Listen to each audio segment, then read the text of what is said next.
white as snow, as swift as an arrow, as red as a rose, as fierce as a crow, as sweet as sugar, as sharp as a razor, as brave as a lion, as wise as Solomon। আমরা জানতে পারলাম আর্টিকেলের uses এখান থেকে হয়ে যাচ্ছে। যেমন দেখো snow materials noun, তার আগে কোনো আর্টিকেল বসছে না। দেখো অ্যারো কমন নাউন, সব তীরকে অ্যারো বলা হয়, তার আগে আর্টিকেল বসছে। আবার দেখো রোজ কমন নাউন, সব গোলাপকেই রোজ বলা হয়, তার আগে আর্টিকেল বসছে। ক্রো কমন নাউন, সব কাককেই ক্রো বলা হয়, তার আগে কি বসছে? আর্টিকেল। ভাওয়েলসের আগে এন বসে, কনসোনেন্টের আগে এ বসে, তোমরা জানো। সুগার, সুগার কোন নাউন?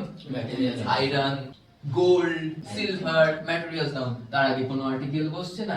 রেজার কমন নাউন, বাবারা সেই আগেকার দিনে যে রেজার দিয়ে দাড়ি কাটতো সেই রেজারকেও রেজার বলে, এখন জিলেটের যে রেজার এসেছে ওকেও রেজার বলে। কমন নাউন, আর্টিকেল বসছে। Subhashis proper noun, Debabrata proper noun, কিন্তু ওদের দুজনের মধ্যে কমন নাউন কোনটা? দুজনেই বয়, দুজনেই ম্যান। দেবব্রত বা সুভাষিসের আগে কোনো আর্টিকেল বসবে না, কিন্তু ওরা যে দুজনেই বয়, এর আগে আর্টিকেল বসবে, মানে বসবে নয়, বসাতেই হবে। তাই দেখো লায়ন কমন নাউন, সব সিংহকে লায়ন বলা হয়, আর্টিকেল নিচ্ছে, রেজারকে আর্টিকেল নিচ্ছে। সলোমন প্রপার নাউন, সুভাষিস একজন মানুষ, যেরকম সলোমন একটা বাইবেলের ক্যারেক্টার, একজনের ব্যক্তিগত নাম হচ্ছে সলোমন, প্রপার নাউন, আগে কোনো আর্টিকেল বসছে না।